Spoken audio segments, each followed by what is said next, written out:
site it's going to visit all year long. It's a long circuit, yes, at 3.9 kilometers, but it just twists from one side to the other all the time. And some of the cambers on the on the corners are much bigger than what the actual TV shows you. So once they get going and they get some heat into their tyres, one or two people spread a bit of gravel around the circuit because of being off here and there. It's going to become very, very slippy indeed. With the weight of these cars going through here, we could see a few people fall off, a few spins later on. And with the heat that we've got again this afternoon, we mentioned before, the drivers are going to get very tired very quickly inside those cars. And that again will add to the fact there'll be a few mistakes made by probably some of the less professional drivers. Well, one of the cars, in fact, probably the car that the locals will be following is the car of Tamas Ilias. There you see the number 21 machine, the GLPK Viper. He is the, I think, sole Hungarian representative in the championship on a regular basis. Of course, we've also got this GT2 Porsche, car number 29, which is a Hungarian entered car with 2 Hungarian drivers. And so the locals will be watching that with interest as well. The Gammon car finally making its appearance with its Chinese driver lineup. And there you see the number 29 Bovi Motorsport Porsche. That's a bright yellow car that you'll see towards the tail of the grid. Ahead, in fact, of Franz and Nico Vieth's Ferrari, the number 28 car, which is a sort of darker red, more of a blood red than the current sort of orangey Marlboro red that is Ferrari's version of the Ferrari Rosso, and that's the colour sported not only by Gabriele Raffinelli's Ferraris, which are not here this weekend, but also by the ProDrive car. The Vieth car is the much more traditional sort of 50s and 60s deep red Ferrari Rosso. So the cars coming round then along this 3.9 kilometre lap, a very long lap, as David says, and some places a pretty high-speed circuit, but it does tend to be a little bit of a one-line racetrack for a lot of it. It's quite tight and quite technical, and as we've seen so many years, of course, from Formula One Grand Prix, very hard indeed to pass. The cars coming around to the grid, being led by Mike Hazemans, the pole sitter.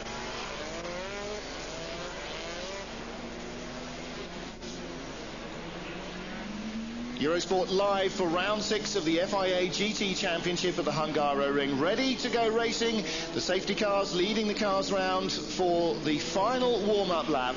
On pole position, Mike Hazemans in the Carsport Holland Viper. Alongside him, Jamie Campbell-Walter in the Lister Storm. Third place, Christophe Bouchut's Labra Viper. Fourth place on the grid, the other Lister of Julian Bailey. They're all in a neat 2x2 formation, and they should get the green light this time round. Roland Brunserrider, the race controller, will like the look of this formation. 126 laps or 3 hours, whichever occurs faster. And problem for Jamie Campbell-Walter, not getting away at all. Julian Bailey squeezes by him. And look at the Ferrari go down the inside. Starting the car, Alain Menu, former British Touring Car champion, puts his car down the inside of the Labra Viper. And cold tyres at the beginning of the race means he runs out of a little bit of steam, but I'm immediately worried about Jamie Campbell-Walter, who was on the outside of the front row of the grid and just didn't seem to be coming round the last couple of corners quickly at all, and has immediately dropped down the order now. Whether he's hoping to preserve his tyres from excessive wear in the opening lap or so, I don't know. He did rather joke that they were going to triple stint their Michelin tyres, and I said I would mention that on air and then call him a liar when they didn't. But out front anyway, Mike Hazemans and Christophe Bouchut with Alain Menu in third place. And David, a great sight and great sounds for the spectators with all these different cars and different engines thundering around the Hungaroring. It is now. They've got such a variety of all the different cars, but you can see further back the blue and yellow Paul Belmondo cars. They're trying to come back up through the NGT cars who started in front of them after the Super Bowl. So they've got a few meters to catch up before they can get to the back of this pile at the front here of the GT cars. But Jamie Campbell-Walter, I think he was simply fast asleep when he came to that start. He really wasn't switched on at all, and all the cars behind him were, and he's just left himself with a bit of work to do.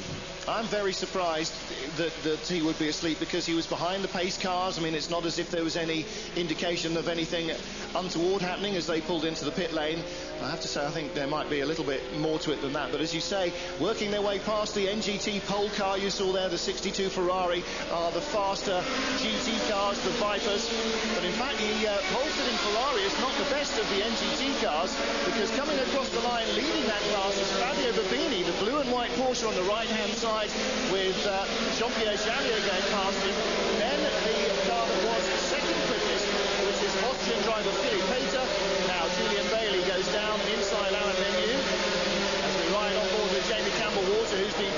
two of the Belmondo cars as well, both of them. So, or was that? No, it was the Carsport Holland car in front of him, wasn't it? Looked very yellow from the onboard camera.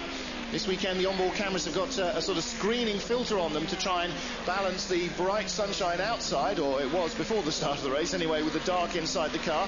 It's getting a little bit overcast here, but temperatures are expected to stay hovering around the 28 to 30 degree mark as they were yesterday.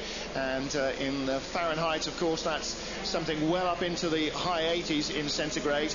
Luckily, our air conditioning unit in the cabin seems to be working very nicely indeed, so we're nicely poised for a good weekend. But out front, these two Vipers, David, despite the fact that the Labra car has got, I wonder if it was tyres that stopped Tim Sugden earlier on, because he's obviously been caught in the pits, but come back into the pits now at the end of the first lap for a tyre change as well. Maybe they are having problems with that car that they haven't managed to sort out yet.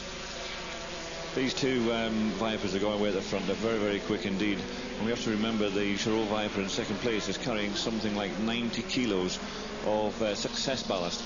So that car, they've complained bitterly, the drivers, about how much faster everybody else is and how much they're struggling. But when you see them on the actual race circuit, they're not struggling at all. They're there in second place. They've got a very good second place, hanging onto the back of the Mike Hilsman's car. And the Hazelman's car is always at the start of these races right at the front, and it usually tends to lead either until it has a problem, mechanical problem, or something else in the pits or whatever. But you certainly can't fault the Chirot car, because with all that weight, still there in very good second place. Well, Julian Bailey in third place in the list of being left behind by those guys. Now, we just saw a quick shot of what I think was one of the pair of Labra competition Porsches off on the side of the track. I'm now going to try and fiddle with our timing screen. No, we don't have page 2 of it, so I can't tell you who that would have been.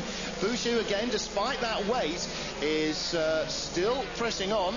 And it may well have been the Jean-Luc Chirot and André Arle car, because we've still got the number 50 machine, Patrice Gousselard, which is generally the faster of the pair of them, shown on the timing screens after 2 laps. And there is Julian Bailey in third place. Little day-glow orange markers on the wing mirrors, and particularly noticeable around the front of the splitter. Now down into the first corner, Alain Menu on the left in the Ferrari, goes in nice and deep, doesn't he? I wonder if he crossed the blend line. I don't think so. Labra competition Viper goes around the outside, then Bailey inside Sebastian Bleekemolen in the number 4 car. Jamie Campbell-Walter, who should have been realistically second there, being dropped down the order. Well, now we know that the Ferrari has done no full tanks running at all at the moment, so they're very much into territory they've never seen before there in that 4th place group.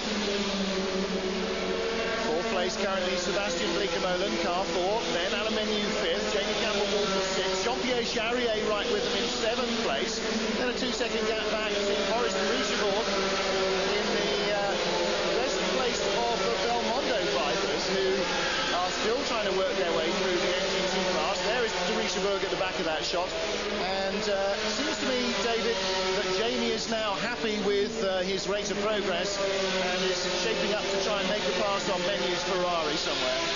Yeah, he looks as though he's finally decided he's got through the first couple of laps and made no mistakes and wants to move forward. He's got the headlights switched on now to try and phase the guy in front.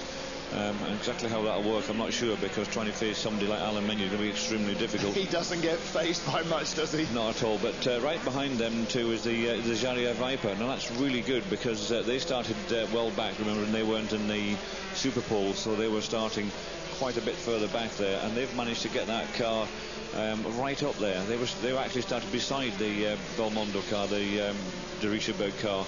But they've managed to make better use of the start and got themselves up there before the Belmondo car did. And Great, really hassling the back of the they certainly are giving these guys plenty of things to think about. Great onboard shots with the Ferrari. Can't see much other than Alain Menu's helmet in the rearview mirror, but if you were having his viewpoint, you'd be able to see an awful lot of black and those multicoloured stress simulated marks on the top of the Lister roof, because Jamie Campbell-Walter is all over the back of him. But blimey, Charlie, look at the speed of the Ferrari in a straight line. That is impressive horsepower, David Leslie. It is. They've come here with this new car. They've done some testing before they arrived.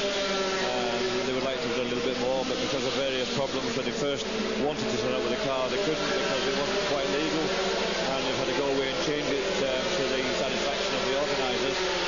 And now they've come out fairly untried and tested, and while they've got fantastic power, we've just seen on the straight, they certainly have got a lot more work to do with the bit around the corners, because once they start on the corners, then immediately the listers straight there and all over the back of the car like a rush, really. Well, let's ride with Jamie Campbell-Walter for a moment and follow the Ferrari down into this tight right and left chicane, and taking a big bite of the curbs there, Alain Menu. Little bit of a wobble there coming off as Jamie gets the power on.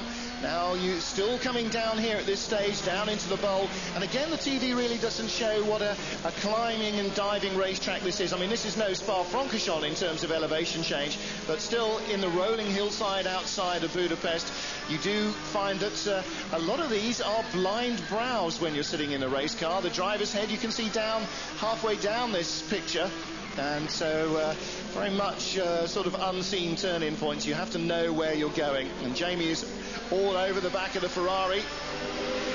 Now this is the critical uphill entry onto the straight, and when you get in behind the Ferrari there, look, Jamie I think almost had to back off the throttle for a fraction to avoid ramming the back of the Ferrari, and meanwhile Menu on the power, and yeah, cheerio, bye-bye. Fifth gear, fourth, down to third. You can see the little indicator inside the steering wheel, and if you've got really sharp eyesight or a big TV, you can probably read the revs that he's pulling as well. Third gear all the way through here, down to second here, David, I think, and again, very off camber, very easy to spin the car out there. It doesn't look it, but the camber not working for you at all, and again, by the time they get out of turn two, all over the back of the Ferrari, so great camera shots there. Incidentally, just about the speed of the Jarrier car. They were actually fifth quickest in the morning warm-up, the number 9 Viper. 1:40.4 their best time, just a second off the pace of the Lister Storms, and the Listers were only 0.03 of a second apart, but they were a quarter of a second quicker than anyone else. As Jamie Campbell-Walter does get Alain Menu under braking into that tight back chicane, where he'd shaped up to make the move a couple of times before. As I said, the Ferrari has never run on full tanks, and certainly not in race traffic, so this is very much lap 5 of 5 new laps of discovery for Alain Menu and the Pro Drive team, but again doing a sterling job there. He will obviously fight all the way for every position he can. It looks like they're going to have a very hard job inside that car, because it's obviously not as confident around the corners as some of the other cars. It's fairly new, because you can see the wing mirrors hanging off. They obviously didn't screw that on quite as well as it could have done. It's flapping about on the right-hand side of the Ferrari there. But they've got a lot of hard work to do, and he's going to fight that car through the corners. So everyone in this race is suffering from heat. It looks like the people inside the red Ferrari are going to be suffering a little bit more, having to work that bit extra hard because of the inability to get it around the corners at this moment in time. Number 12 car behind Jarrier's Boris DERICHEBOURG. They're 7th and 8th, the two French drivers, both of them in these Chrysler Vipers. And the Belmondo team disappointed with their qualifying performance, but racing a lot stronger. While David reads his fan mail, let's have a look at this replay as Jamie Campbell-Walter comes down inside Alain Menu. Great shot as Campbell-Walter puts in the move in one of really only 2 realistic passing places. Now, David Leslie has been he's come into the back of the commentary booth and has been handed a bit of fan mail, so David's going to have a bit of a read. But again, replay from on board with Jamie. Down the inside, he really had to take a run at the Ferrari. Menu saw him coming, gave him plenty of room. He wasn't going to fight that one. He knew it was inevitable. And now Campbell-Walter right on the tail of Sebastian Bleekemolen. So Campbell-Walter really now finding some speed from the Lister Storm. And Jamie will be racing, of course, this weekend with Tom Coronel.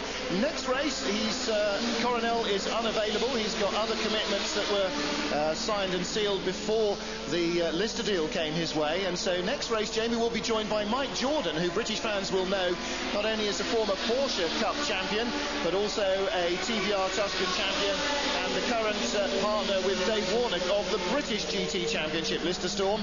And they have had 5 wins so far in the British Championship with the Lister, including a blinding one just last weekend at Castle Combe. So it'll be great to see Mike Jordan and how he deals with the international competition. And there'll be an awful lot more GT cars when he comes to the FIA series than he's used to in Great Britain. So Jamie Campbell-Walter pushing on now. Don't forget, if you want to send us questions or answers, we are the car guys at Eurosport.com. Just saw that a 10-second penalty has been given to the number 19 car, and that is Michael Trunk's Lamborghini, the Lamborghini Diablo. Obviously lacking a little bit in pace during qualifying, and tried to make up a fraction of that at the start. Now we've seen that in the Formula Renault race here yesterday, that the officials are very good at picking up jump starts. So the Lamborghini, which is currently well outside the top 20, will be coming into the pits. We also saw one of the Ferraris, that's the 63 car, and that is Andrea Gavagnati in the JMB Ferrari. That's the second of the Ferraris. It's Dave Richard in the Pro Dive pits there, talking to Alain Menu's wife, watching the progress of the race on Eurosport in their pit lane garage. And David, Jamie now really stoked up, and pretty much as fast as anybody else's last lap, a 140.031, the fastest lap of the race so far. Yes, he's obviously got his head down. He got past that Ferrari, and he didn't take very long before he caught the Blichamol and Viper in front of him there. But now he's caught it, he's finding it a little more difficult to get past, just as he did with the Ferrari. He had to sit there for a little while, but he is really crawling all over the back of it, diving down the inside. There we are. He's got the move he wanted. In the lap and a half that he got past the Ferrari, he pulled away about 3 seconds, and I think he's got to do the same thing here now when he's past his Blichamol car. Now he's got to get his head down. The next man in front of him is his teammate Julian Bailey with the other Lister, but that's managed to pull away some 11 seconds ahead of where Jamie is now. So he's lost a lot of time trying to get past these other GT cars at the beginning of the race, having not been what I think is terribly switched on at the start of the race, and managed to lose some time there for whatever reason.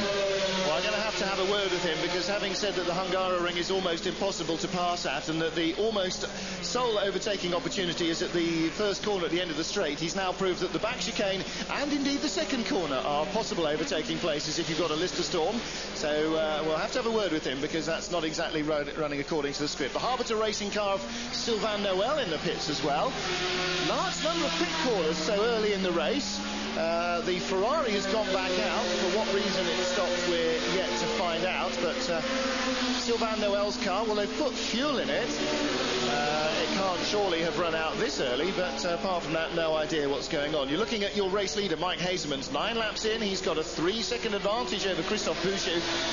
David, we've seen that this car is very quick indeed, particularly at the start of the races, and now no sign of BOUCHUT in the camera shots. He's just driving away from him, but soon coming into slower traffic, and that may make a difference. BOUCHUT being dusted up by Julian Bailey in the background there, so might yet see a change for second place. Very little at all, just 0.2 of a second between them as they came across the line, and Bailey is very much looking for a way past. I don't think BOUCHUT will be quite so easy to pass as Alain Menu was, gentlemanly with Jamie Campbell-Walter. I think this is going to be a very tough race indeed for Julian to try and get past the Labra car. You have to remember that these two cars are... oh, that was a Ferrari set the wrong way around. That was, I think that was the 28 car it was, Franz and Nico Wiet's machine, and a very quick cut to the onboard camera just to show how little room there was for the leader to come through there. All right, carry on with your point. What I was saying about the Chirot Viper and the Lister car, these are the two teams that are vying for winning the championship, and there's a lot of, shall we say, I wouldn't say fighting, discussions and hard work going on to try and beat each other out there. And so at no point during this race are either of these two teams going to give way to each other. So Julian, I'm afraid, is going to find it very hard to get past the Viper in front of him. Well, the good thing for Jamie Campbell-Walter is that the harder Julian attacks BOUCHUT, the worse BOUCHUT's tyres are going to be. Whereas if Jamie can get a good run in clean traffic, and yes, the second Harbinger Racing Porsche nearly moving over on Julian Bailey there. Didn't see the Viper coming really, sort of was aware of it, but certainly had no idea there was anything behind. And I think Julian there would have been pulling out anyway to have a long run down the front straight, but managed to get the job done. So in the shortened distance that he had, but that was a close miss for Julian Bailey, courtesy of the very much slower NGT car not bothering to check his mirrors at any stage. Well, having now had that fright, hopefully he should be a little better when the rest get to him. So Hazeman's leading, Bailey second, BOUCHUT now in third place. And classic Hungaroring move, David. Yeah, that was the one place that we said at the beginning of the programme where most of the overtaking will actually take part. If you've got two cars similar speed down the straight, you can slipstream the car in front of you, get to the end and dive down the inside. That's the ideal place to get past. He managed to do that. He made it look an awful lot easier than what I had just said about 30 seconds earlier that it actually would be. But those two cars, same speed down there, unlike the Jamie Campbell-Walter when he was trying to pass the Ferrari. When he came onto the straight, the Ferrari just simply walked away and left him. So he found that is not one of those places he could do an overtaking maneuver. Well, there's the 28 car that we saw spinning earlier on. Nico Wieth, the starting driver, shares it with his father France, and they're clearly worried that he's got some handling deficiency, probably courtesy of the car not being entirely screwed together properly. It certainly looked as though they were checking for worn steering joints or something in the suspension uprights. So 11 laps in then, and look at the gap Mike Hazeman's has over Julian Bailey. But Bailey starting to pull away from Christophe BOUCHUT across the line, already a second clear of him. Jamie Campbell-Walter in fourth place. And then the number 4 car, Sebastian Bleekemolen, starting that. He'll hand that over to Father Michael. Sixth place is Alain Menu in the Pro Drive Ferrari. Jean-Pierre Jarier still very close to him in 7th.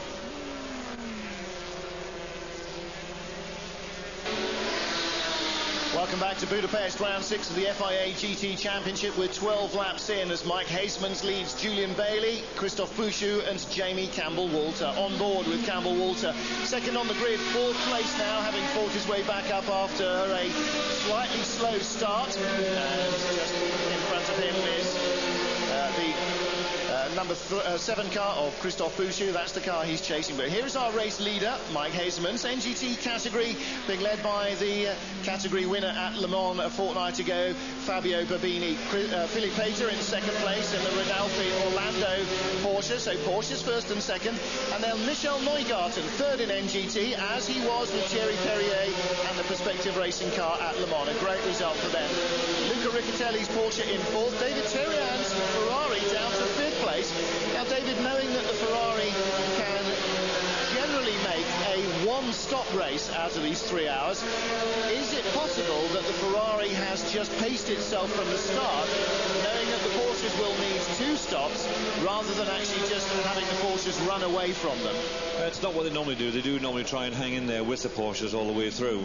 And then all of a sudden towards the end, when the Porsche has to stop for its sort of splash and dash in the last half hour, then all of a sudden it sort of pops himself up from second or third suddenly into the lead with a good lead in order to win the race. But to be down in fifth, I'm not sure why. A little bit worried. It's a reasonable amount down on the other cars, to be perfectly honest. We're talking here something like 4 or 5 seconds. There's a whole pile of those cars all fairly close together, to be perfectly honest.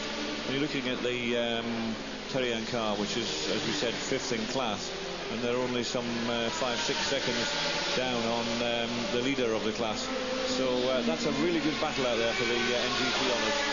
Yeah, the NGT lead, in fact, the cars are 2 seconds apart. Babini in his Art Engineering car and Philippe Pater in the Rodolphe Orlando car. But Pater is 3 seconds clear of Michel Neugarten in third place. They've got one of the GT2 Porsches in the front of the rest of the NGT cars, because Luca Riccatelli is 0.4 of a second ahead of David Terrian, and David Terrian himself is just 4 seconds ahead of Fabio Bertolini. So there's a good battle going on down the NGT class. Well, Terrian in the Ferrari Ferrari lapping 144.4 last time, and that is the fastest NGT lap of the previous lap. So he's certainly going quickly enough, maybe just giving himself a little bit of breathing space. Here is our NGT leader, right in front of Fabio Navini is the Hungarian driver, Tamás Ilyes, in his Viper, the GLPK car. And you can see on the twisty stuff, the GT3R Porsche is certainly giving the Viper a bit of a going over, but in a straight line, David, 8-litre V10 versus 3.6-litre flat six. Not much of a battle there at all, is there? There isn't. They're just going to lose that one, whatever happens, unless it turns very wet on a very tight circuit like this. They've got no chance of trying to keep up with the Viper in reality, certainly on the straights anyway. But as you see, around the corners, all of a sudden they can start pulling the car back in. They just really do give these little Porsches a really hard time across the curves. Nearly every single corner you see them running over. Most of the cars will go round, and all of a sudden you look at the Porsches, they suddenly go over the top of them. But they've been around for such a long time, and everyone knows them so well, and they've been so well proven, having done so many 24-hour races, that jumping over a few curbs for 3 hours doesn't seem to bother them at all. Right behind you can see Philippe Pater. The white car with the red and black stripes, incidentally, is one of the Labra competition Porsches, probably the one that we saw in the pits earlier on. Fabini is leading the class and coming up to lap one of his much slower class rivals, but he is just a couple of seconds ahead of Philippe Pater, the Austrian driver, in the Rodolfo Orlandi car. And Philippe Pater sharing that 69 car this weekend with Andrea Chiesa. That's right. I actually haven't bumped into him in the pit lane, Chiesa. Distinctive figure, but be interesting to see how he goes. On board with Jamie Campbell-Walter now, and this is well, replay of the last few laps at Zolder, isn't it? The Labra competition, Viper leading, Jamie Campbell-Walter chasing him down. Of course, if you saw the end of that race live on Eurosport, it all came down to the very last corner as they both came out wheel to wheel, sideways out of the final corner. Jamie won the race to the line. Subsequently, though, the car was found to have a cracked airbox. They were excluded from the results, and a subsequent appeal against that, saying, look, it was an accident damage. That was thrown out as well. Basically, the FIA said it was broken, maybe, but it was still open, and that's illegal, and so there you go. So Lister lost that victory and the points that went with it, and that put, in fact, the Labra competition car back on top of the pile. And despite Christophe Bouchut constantly whinging about how slow his car is and how fast the Lister and everybody else is, in fact, that is still the championship leading car that Jamie has just passed. And again, selling the dummy there, I think, really giving Bouchut the thought that he could use the wide entry to that second left-hand corner and then sneaking down the inside. So Lister's now second and third, and the Bouchut car down to fourth place. But still, Haseman's driving away. His 3.5 second gap now up to 9.7 seconds after 15 laps, as we see in replay. Yeah, Jamie definitely selling the dummy there. Bouchut thought that the inside line was safe, as I'm sure most drivers do there in corner two, because you don't see too many successful passing manoeuvres down there.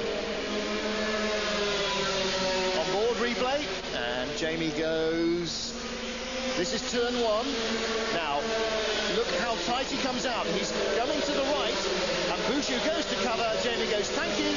Doors wide open, down the inside. And when you hear people say he fainted or he sold a dummy, that's exactly what they mean. He shows one way and goes the other.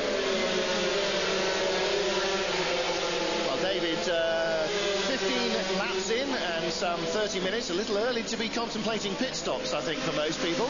It is, but that looks like Vincent Voss that was standing there looking as though he's waiting to get into a car. Why you would want to come in this early, I'm not sure. Someone did mention to us, I'm not sure how true it was, that they thought the Belmondo car for some reason was using its tyres more or harder than the rest of the Vipers for some reason.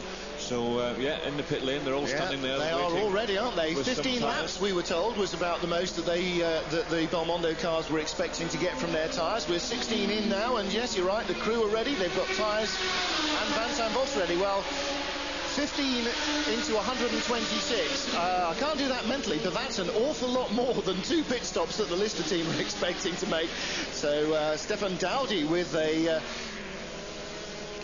oh dear, okay, radiators around the front. All of that yellow bodywork there you can see on the front of the Porsche. There are 3 radiators in there, and if you hit anything with it at any sort of speed, you lose your radiators, and that's exactly what's happened to Dowdy's car. Well, the Belmondo car is in. That's car 12. Boris DERICHEBOURG shares with Vincent Vos, and they have gone for a driver change as early as 12 laps in, as the listers have changed place. David, I was looking out the window. Did you see that happen, or did we miss it? Yeah, it happened on a most peculiar part of the circuit, not somewhere we would expect. And I've got a funny feeling that Julian seems to have some sort of problem with his car, because Jamie was able to catch him quite quickly, and these two cars being as evenly matched as they are, I didn't see why that should actually happen, but Julian just moved over and to let Jamie pass on a very short straight at the back of the circuit. Battle for NGT honours as we watch this pit stop is absolutely nose to tail. Fabio Bobini coming across the line just a tenth of a second ahead of Philip Pater, and in fact they're so close together that the timing and scoring system has lost Philip Pater on that lap. It's showing Fabio Bobini first and Luca Riccitelli second NGT car, 4 cars back on the road. But with my own eyes, ladies and gentlemen, let me tell you, I saw them absolutely together as they came across the start line. So perhaps a little bit of, as you say, Julian finding he's got some gremlin with the car and handing the second place to Jamie without too much of a struggle. Jamie's last lap 1:43.3, Mike Haseman's last lap 1:43.7. So as we look in replay into the chicane, well, it looks as though possibly Julian arrived a little bit faster than he wanted to and had to just keep the brakes on through the middle of the chicane, and Jamie close enough to take advantage but just not quite close enough to hit him up the backside. Well, Jamie Campbell-Walter now second, Julian Bailey third, and Christophe BOUCHUT will be encouraged by that little sight, I think, because he's now swarming all over the back of Julian Bailey. Mike O'Donoghue wanted to know by email if there is any chance of seeing Marcus's racing in this championship or the British GT Championship. I have to say at the moment doesn't seem likely. Corroy's Marcus programme seems to have gone a little quiet on the international scene. Certainly Callum Lockie, the reigning British GT champion, hasn't got a drive, hasn't got the budget to defend his title this year, and so he's not racing in the British GT Championship where he won the title with Corroy's. Unlikely to see them in the FIA GT Championship, I think. Don't forget, if you want to send us questions or criticisms, there seem to be a few of those coming through from my mistakes, the car guys at Eurosport.com. Mike Haseman's leads on lap 18 by 9 seconds from Jamie Campbell-Walter, but the gap is coming down slowly. Campbell-Walter now just 1/10 of a second faster on the previous lap. No, he wasn't. He was 2.1 seconds quicker on the previous lap than Mike Haseman's.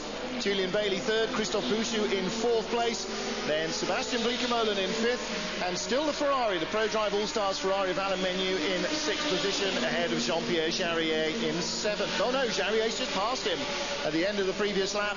Jarier came across the line in 6th place. Okay, question here from, he doesn't say, A. Tyson of Lincoln. Oh, there is the Ferrari, that's why it's been passed. That's the last corner. That's the last corner, so the entrance to the pits, in fact. And they're pushing it backwards away from the pits, and the Pro-Drive team standing waiting. They've obviously heard on the radio that Menu's got a problem. But David, we know that they had got a problem with a fan belt rubbing on the car in the morning warm-up. It only did 1 lap. They tried to rectify that, move whatever it was that was rubbing on it and fit a new fan belt. I wonder if there's possibly a recurrence of something like that. It's a possibility. They were very worried about it. As we said earlier, it's a very new car, and we just see it there on the right-hand side of the picture at the entrance to the pit. So they're not very far away from getting the car back to the pit, but not quite there. I think they've got to get it in under its own steam before the mechanics can do anything with it. But there was actually a cam belt rather than a fan belt, and if the cam belt breaks or frays like it frayed in the warm-up this morning, then I'm afraid that will go nowhere for the rest of the race.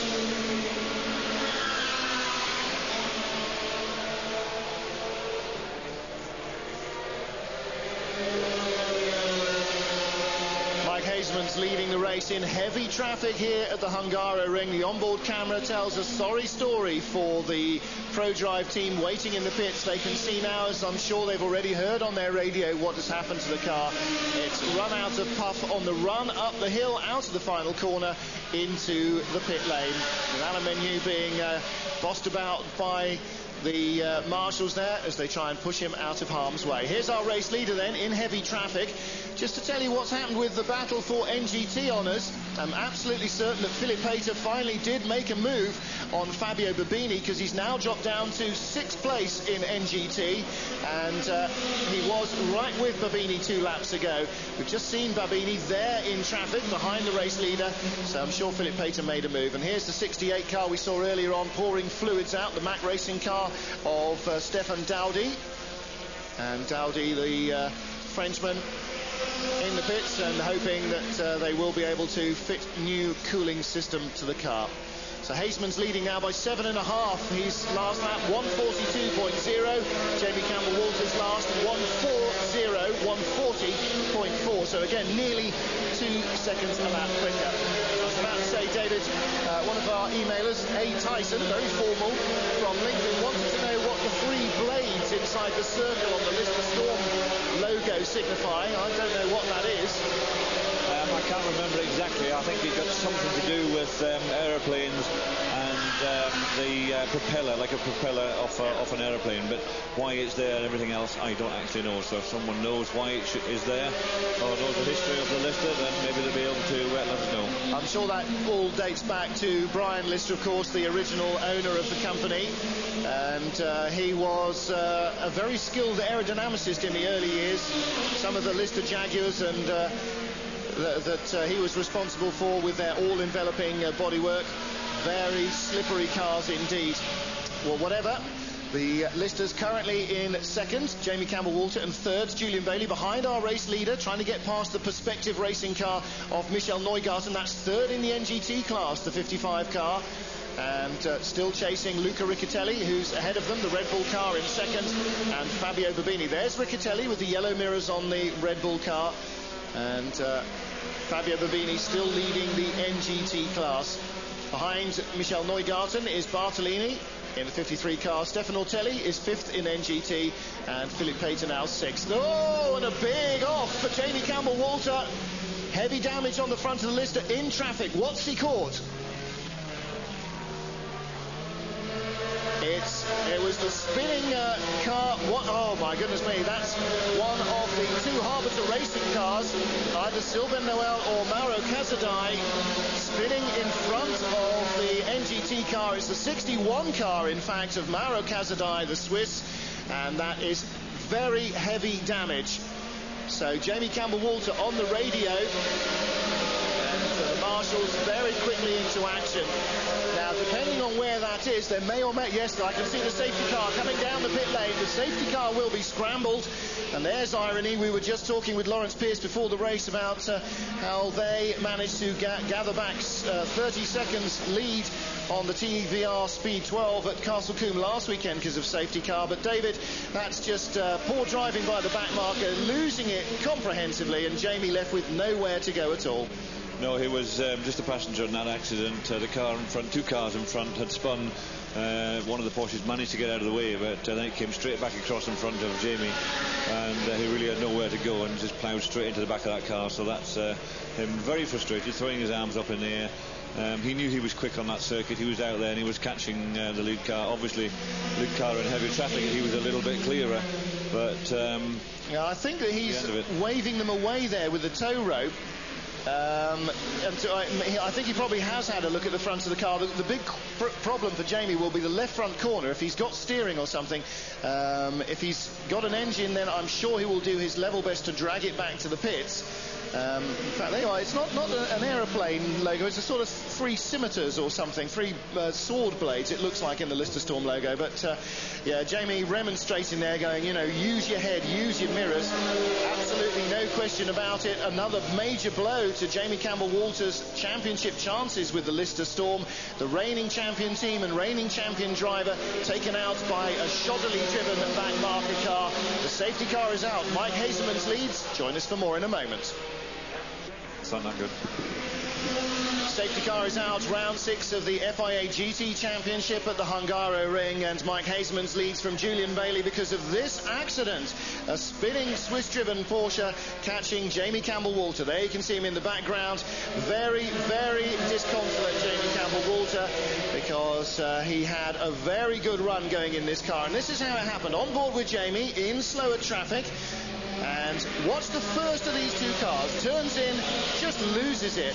The Porsche behind locks up, and Jamie goes for the gap because he sees the car spinning off to the left, but then the driver has the car come back on him, and poor Jamie has absolutely nothing he can do about that.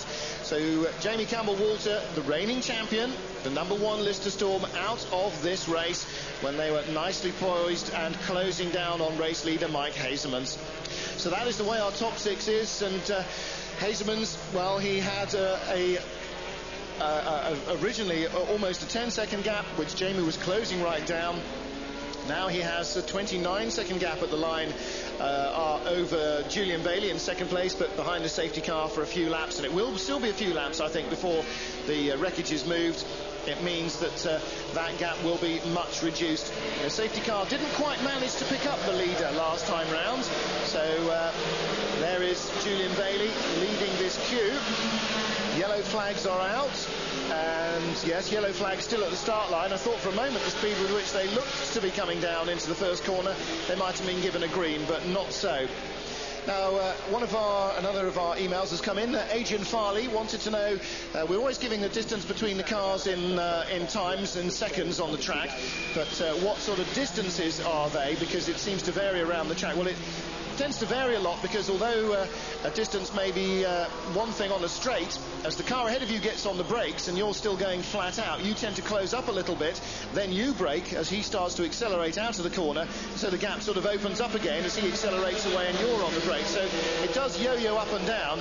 What he's actually asking, I think, is for a GT car, what's the distance they cover in a second or so. I'm afraid I couldn't possibly work that out. Now, during the break, David, you were suggesting that for the Porsches in the NGT class, this might be a race-saving yellow, because they are normally expected to do 2 full stints and need a splash and dash. Now we're 22 laps in, 23 laps in now, and you reckon if they come and fill up now under yellow, there may be a chance of only needing 1 full race stop, and that sort of puts them back in the ballpark with the Ferrari again. Yes, it does. I think it will play against a Ferrari, this particular full course yellow that we've got here at the moment. So I think the Porsche people will be quite happy that they can maybe pull a win back from the Ferrari. The Ferrari has been very confident and very winning of late. At this moment in time, for some unknown reason, it's got a fantastic chassis, and that tends to be its strength. But here on this very tight circuit, where it should really be very, very good, it's way down in like 6th or 7th in class. So either they have a problem with it, and if they have, having the pit stop as well this early, then the advantage they have is going to be wiped out completely. Well, now, normally under a safety car, as we see a replay of the accident that claims Jamie Campbell-Walter, normally under safety car, the leader's gap sort of closes up, because the guy who's in second place gradually catches up with the leader as the leader follows the safety car. The #3 car of Mike Hazeman's now has a 48-second lead, whereas previously it was 7. So I'm not quite sure how that's working, but it looks almost at the moment as though Hazeman's has not been picked up by the safety car and is now running round to the back of the field, as opposed to being at the front of the field. We're seeing the Belmondo Vipers coming in for their pit stop. Not the most well organised as they bump into each other, but we've already seen one of their cars coming in. This is the number 10 car, Paul Belmondo, and the driver change you can see there. There's Paul with the silver and red helmet. And again, on board with Jamie Campbell-Walter, looking at the move he made on Christophe BOUCHUT. Down into the first corner, right up behind the Labra Viper. Now, BOUCHUT hard over on the right-hand side, runs out wide. Jamie comes out very tight here. Look at this, saying, right, I'm coming down the right-hand side. BOUCHUT goes, oh, no, you're not. And Jamie goes, no, I wasn't anyway, but thanks anyway. Dives down the inside. That was the move for 3rd place. And here we are on board. This is the #3 car, our race leader. And a replay of him passing some of the traffic earlier on. Again, replay of Jamie. This is behind the number 4 Car Sport Holland car, and it was Sebastian Bleekemolen who started this one. Jamie proving again that the inside of turn 2 that is a place to pass, but again selling the dummy and making the space for himself. Oh dear. That's one very bent Lister car. They certainly were not going to be able to drive that back to the pits to try and fix it. But they've got that now lifted up onto the truck, and they'll bring it back. They managed to pick up the leading car, the Hazelman car now, the pace car has. They've let the other people through, and now we've got Bailey right behind him. Well, they finally managed to sort it out.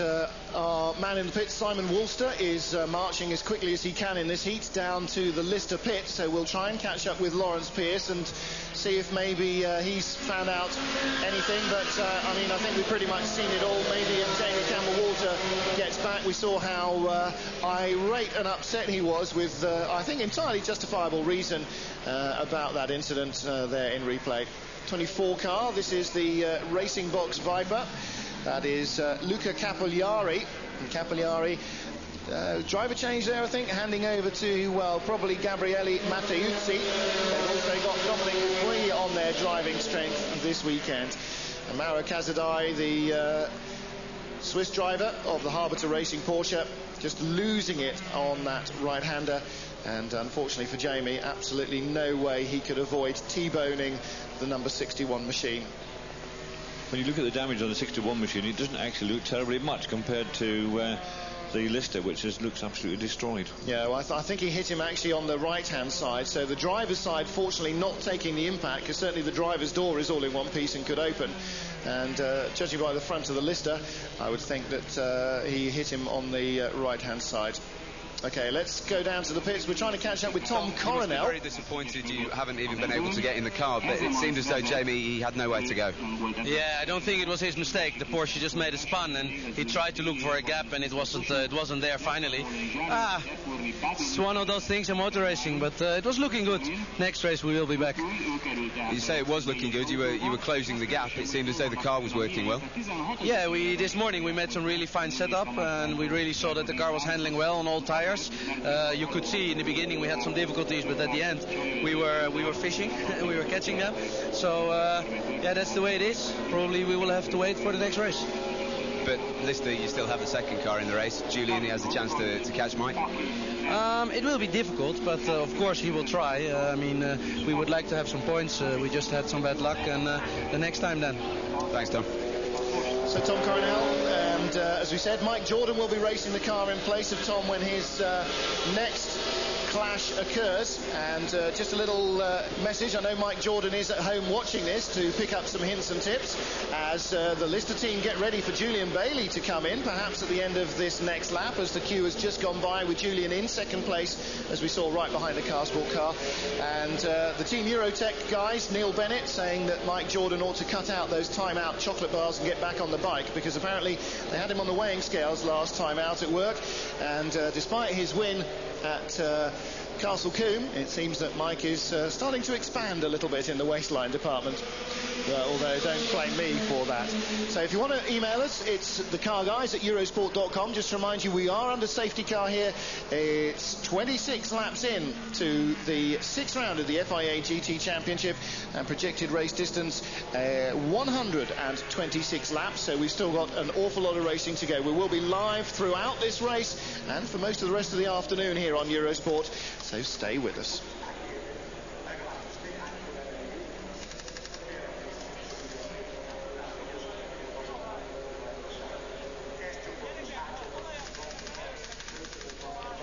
In the pits, the number 29 Porsche. This is the brand new entry for the two Hungarian drivers.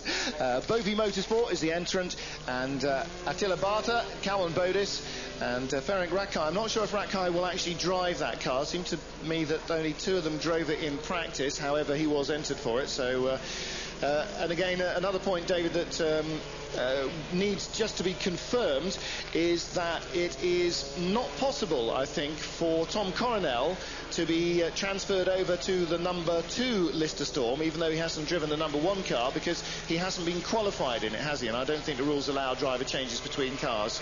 Not anymore. A few years ago you could do that, but they managed to stop that after a couple of incidents that some teams weren't very happy with. So the car you qualify in is the car that you race in. If you don't qualify in it, you don't race in it. Bovey Motorsport team having a leisurely pit stop, as indeed they can afford to do under the safety car, because they won't lose an awful lot of time. Email here from Peter Monk, wants to know if the sun strips, the Eurosport sun strips that are shown on the touring cars, are actually available for normal road cars. I have to say, Eurosport's marketing department don't seem to have woken up to those possibilities. We see the Lister come in, and right behind it, yes, the Labra competition car, lap 27. Lister are expecting to go as far as 36 laps without stopping. I think this may undo their pit stop strategy a little. Labra car stops, no driver change. Oh, there will be a driver change there. BOUCHUT gets out and hands over to Belloc. I'd be surprised if Julian Bailey wants to get out of the second place Lister Storm yet. However, I do see something other than a white helmet. Is that Nicolaus Springer about to get in? Let's see. Oh, okay, it's on the monitors now. Yes, a driver change. Julian Bailey will hand over to Nicolaus Springer. Springer there with those multicoloured flowers on the helmet. You see the difference in stature between the two of them. Bailey, a racing driver size, and Julian is very much smaller than Nicolaus, who is lanky to say the least. So Julian's seat comes out, and I think Nicolaus has to fiddle himself into the confines of the Lister Storm. So the second and third place cars come in, and Peter Monk says, David, by the way, if you knock him off at Paddock Hill Bend once more in Toka 2, he'll be sending the boys round. So I told you just shouldn't drive like that. My kids say the same thing. They're really worried about it. Dad, you knocked me off again. Yeah, excellent. See, artificial intelligence is one thing, but it's certainly not half as gentlemanly as David really is in a racing car. So here we go, Labra competition car and the Viper swapping places in the pit lane. Now the red flag, of course, is to stop them coming out and picking up time before the safety car comes around. However, it shouldn't be there. They should be allowed, because the safety car is not on the front straight, to go out. The pits should not be closed under a safety car. So I don't understand this, because as you just said, the pit lane is always open unless the safety car is on the pit straight, and the safety car is nowhere near the pit straight. Top left-hand corner of your screen, that gentleman in the black suit with the white top, that is Jamie Campbell-Walter. Right down there with him is Simon Walster. Maybe we can... safety car's got its lights off, that's why. Still, and all, I'm not sure. I think that's tough luck on the Viper and on the Lister being caught in as the safety car light went off. I'm pretty sure the reason they came in was to be able to get that done under a safety car period, and they were expecting... Camera, it seemed as though you really had nowhere to go there. No, I mean...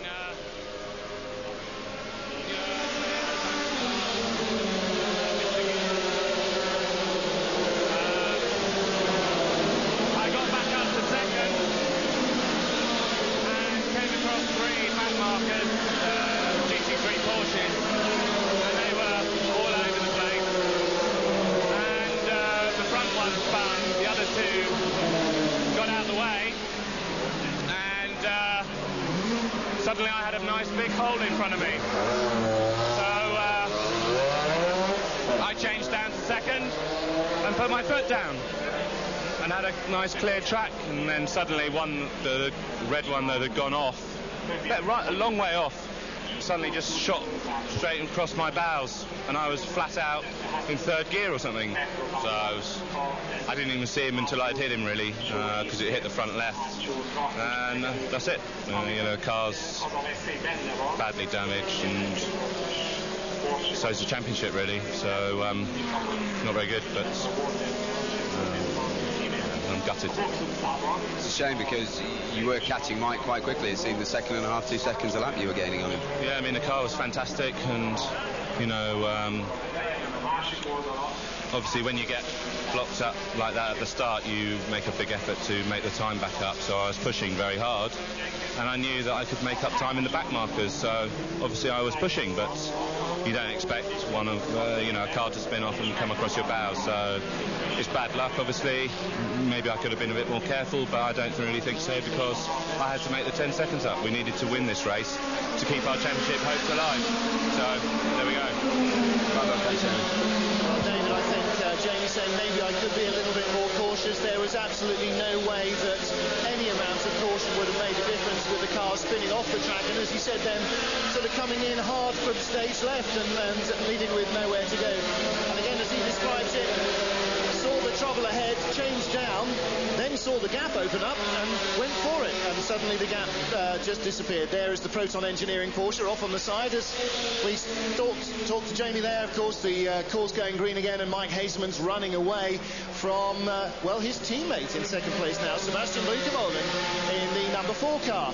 Jean-Pierre Jarrier's up to third, Didier Defourny in fourth place in one of the Belmondo Vipers, ahead of the NGT leader, and there Nicolaus Springer, who got caught in the closed pit lane as the safety car lights went off, who rejoined well down the order, has now dropped even further down, and Springer, well, dropping way down the order.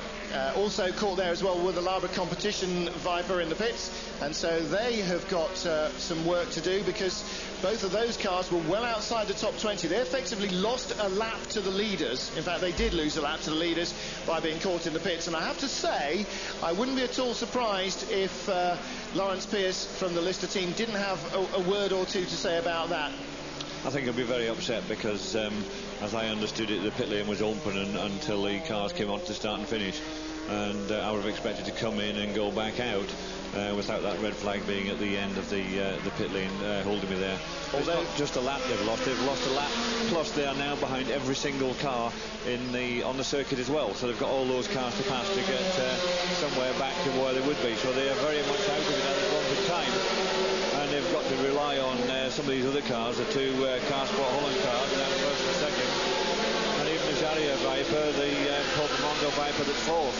These cars have really got to hit some big trouble for either the BOUCHUT car or now the Nicolaus Springer Lister to come anywhere near the front of this race. Well, it's going to be a long, tough afternoon for Springer and Bailey, but the one tiny glimmer of hope for Jamie Campbell-Walter is that problem from the Labre Competition car.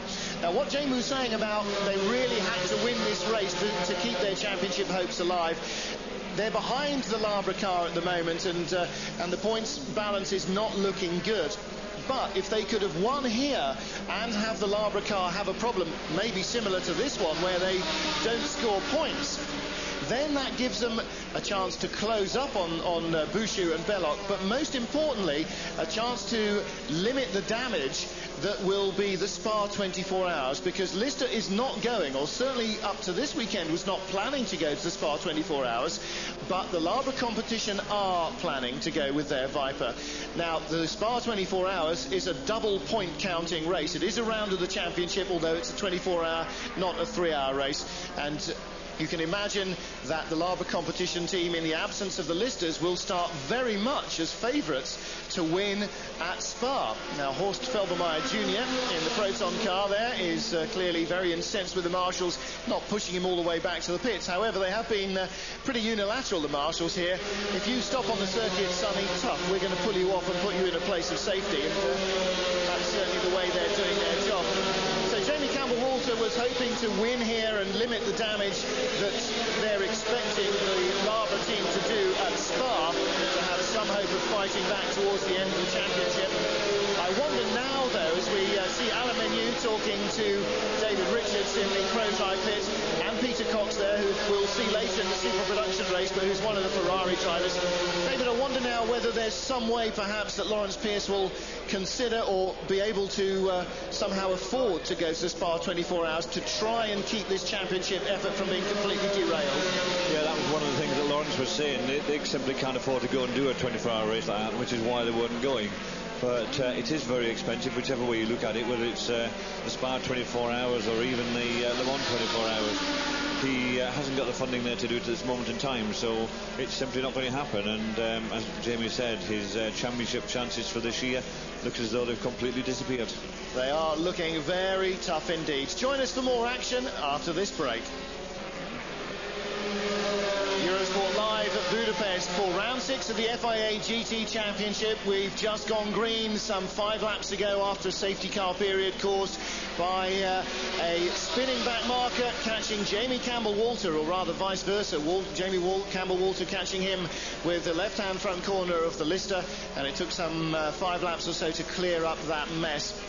Mike Hazeman's leading in the Carsport Holland Viper, but if we go down to the ProDrive pit, we can find out what happened to the Ferrari. Alan, unfortunately, it seems as though your race is over. Can you tell me, do you know what the problem is yet?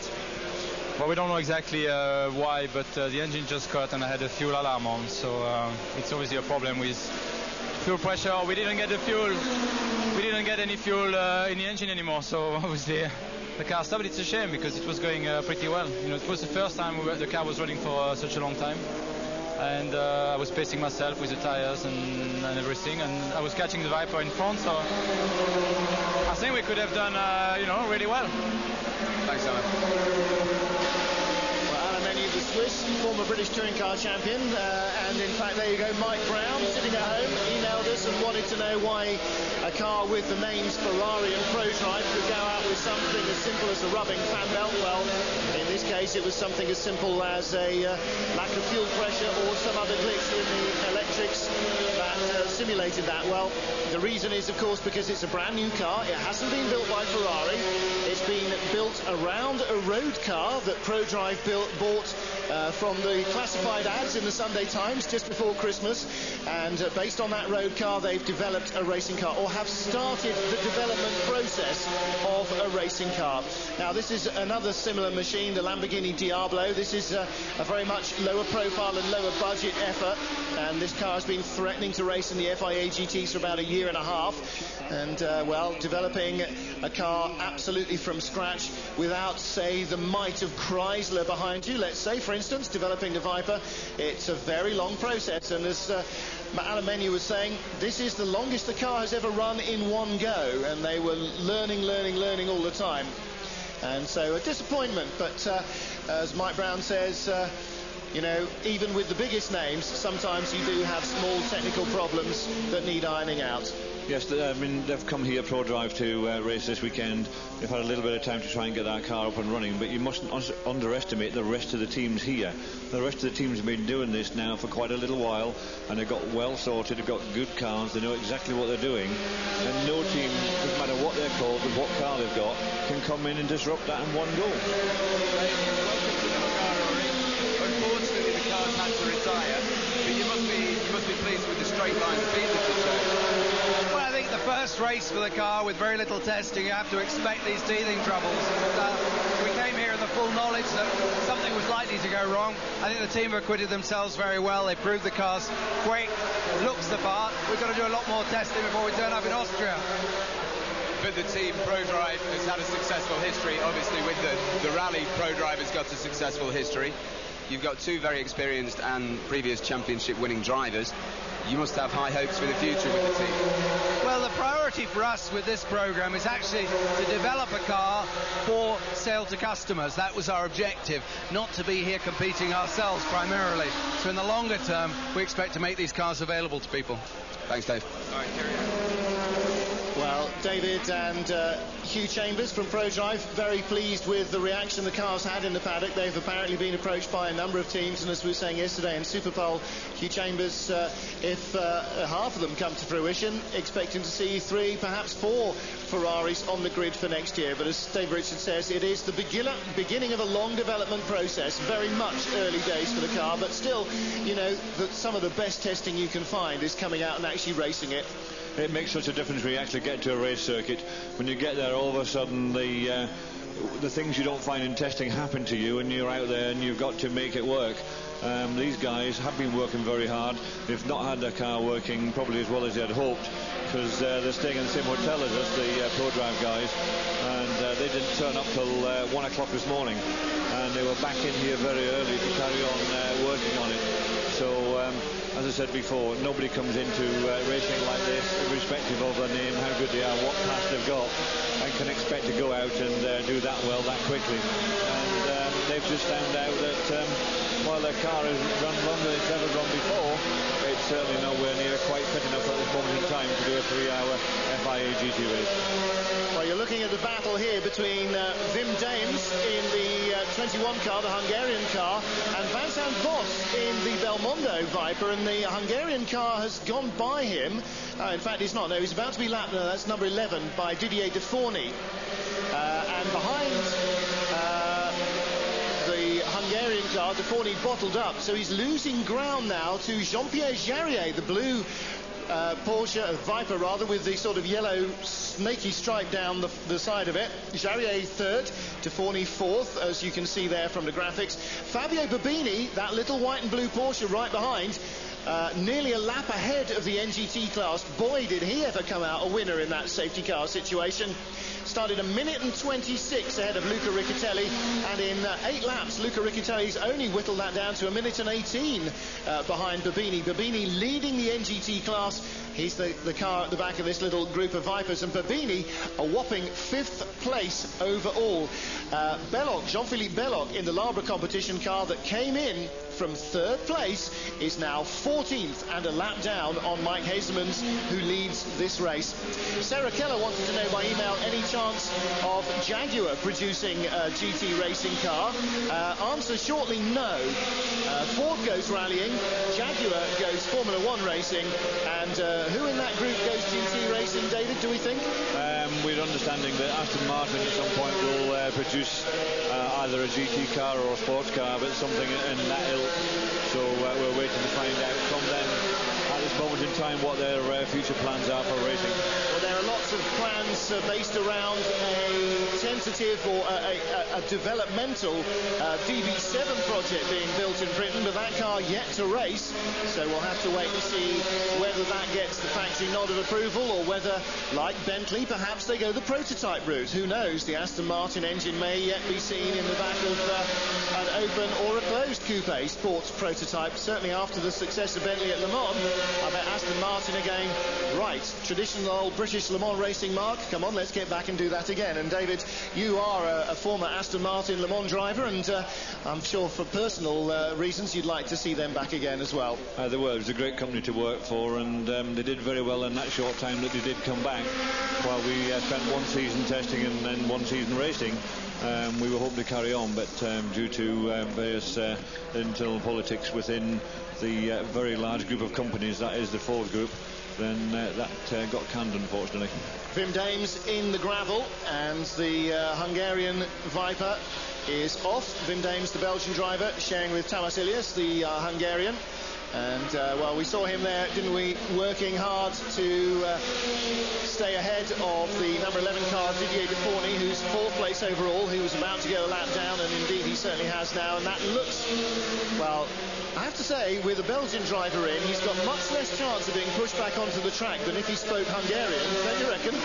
I don't think they'll push him back onto the track, but they'll certainly pull him out of where he is. He's spinning off there backwards into the going, so the wheels locked up, and he's fairly well in now. I think he tried to set off. There we are. He's trying to move forward, and the wheels are spinning, and just dug himself into a hole. So what they'll do now, they'll pull him to a place of safety. They can't leave him on the side of the circuit there. There is a hook on the back and the front of these cars to be able to hook these big straps onto, so that the four-wheel drive vehicle can pull it away. Once it gets to a place of safety, you usually find that's got some hard standing, and once it's there, he'll be able to drive along that hard standing and try and find his way back onto the circuit in order to get back into the race and keep racing, or back to the pitch to try and get some of those few tons of stones that embedded itself into the back of that car out of it. I'm sure if he spoke Hungarian like a native, that it might have been easier to get them just to push him that couple of yards forward back onto the track and save him all of that time and effort, but there he doesn't, so there you go.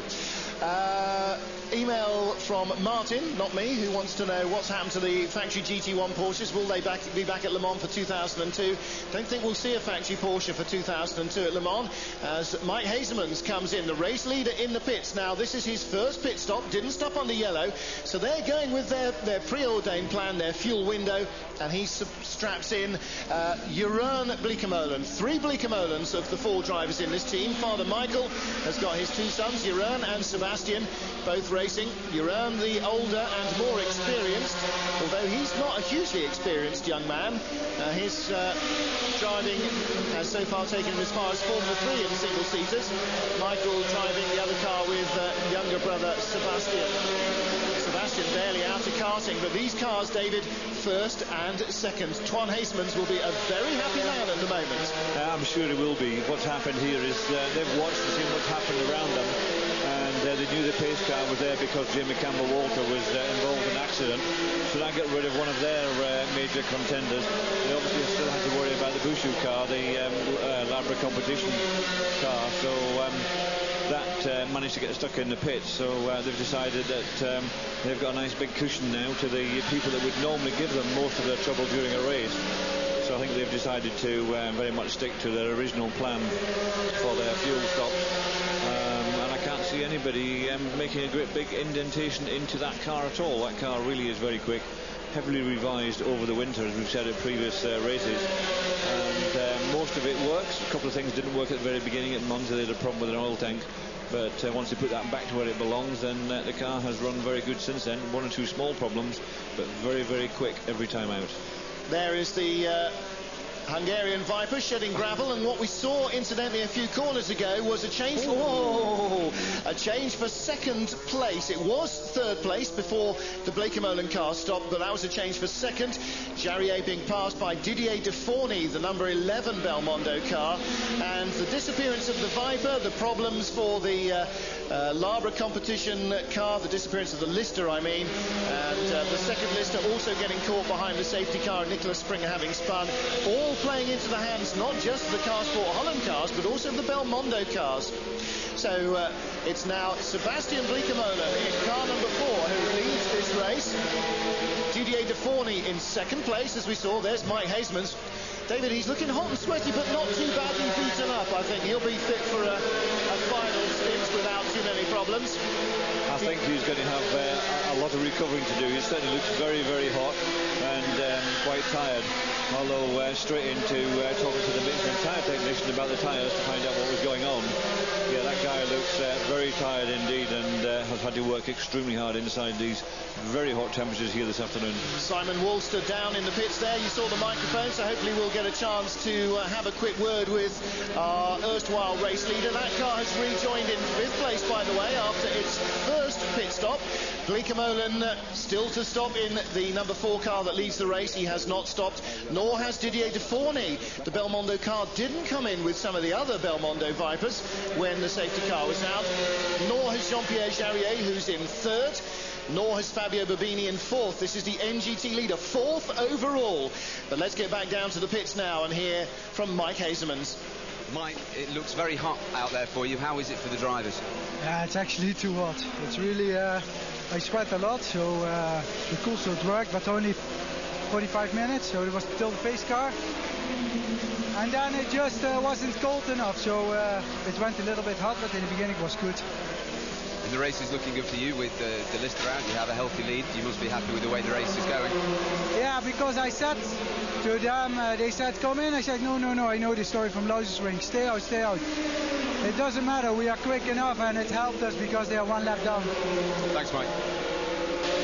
Well, yes, former experience and clearly bitter experience for Mike Hasemans, saying, no, we've got to stick on our plan or we'll end up in the end of the race with another pit stop to make when we really don't want to under green. So I think good call by them. And as he said, the double-edged sword there, the bonus for them is that the Lister and the Labra car particularly, I mean, of all the cars to get caught in the pit lane, those are probably the 2 that they would most want to nominate to get caught in the pit lane and to lose a lap. Without doubt, those are the 2 cars that would give them most of the problems during this race, to try and keep them behind or lose them a lap. It's worked into the hands absolutely terrific.